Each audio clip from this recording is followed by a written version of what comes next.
தென்காசி மாவட்டத்தில் உள்ள பல்வேறு நீரோடைகளில் காற்றாற்று வெள்ளம் ஏற்பட்டுள்ள நிலையில் தனியார் நீர்வீழ்ச்சிகளில் சுற்றுலா பயணிகள் குவிந்து வருகின்றனர். ஆபத்தை உணராமல் ஏராளமான சுற்றுலா பயணிகள் குளிப்பதை அறிந்த போலீசார் அருவியில் குளித்துக் கொண்டிருந்த நபர்களை அப்புறப்படுத்தினர். இந்த நிலையில் அருவியில் குளிக்க பணம் செலுத்தியதாகவும் அதனை திரும்ப வாங்கித் தரவும் சிலர் போலீசாருடன் வாக்குவாதத்தில் ஈடுபட்டதால் சிறிது நேரம் சலசலப்பு ஏற்பட்டது. தொடர்ந்து தனியார் நீர்வீழ்ச்சிக்கு செல்லும் பாதையை தற்காலிகமாக போலீசார் அடைத்து வைத்துள்ளனர்.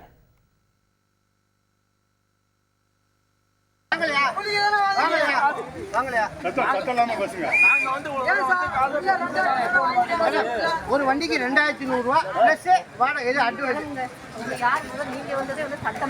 அப்ப இவங்கள நீங்க கேட்கணும்ல, மேடம் அவங்களுக்கு கேட்கணும். அப்ப ரெக்கவரி பண்ணி கொடுங்க மேடம். நீங்க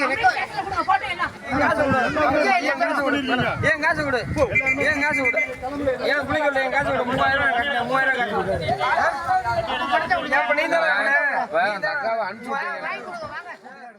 மாவட்டம் உடுமலை அடுத்துள்ள பஞ்சலிங்க அருவியின் நீர்பிடிப்பு பகுதிகளில் கனமழையின் காரணமாக அருவியில் திடீர் வெள்ளப்பெருக்கு ஏற்பட்டது. அருவியில் தடுப்புகளை தாண்டி வெள்ளம் பெருக்கெடுத்ததால் அடிவார பகுதியில் உள்ள அமனலிங்கேஸ்வரர் கோவிலை வெள்ளம் சூழ்ந்துள்ளது.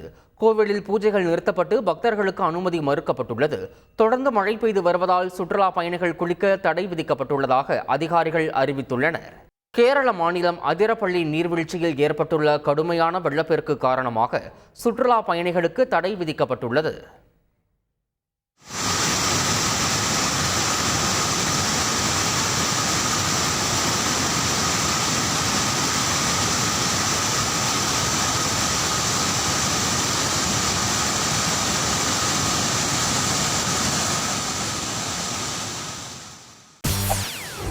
செய்திகளை உடனுக்குடன் தெரிந்து கொள்ள உடனே சப்ஸ்கிரைப் பண்ணுங்க.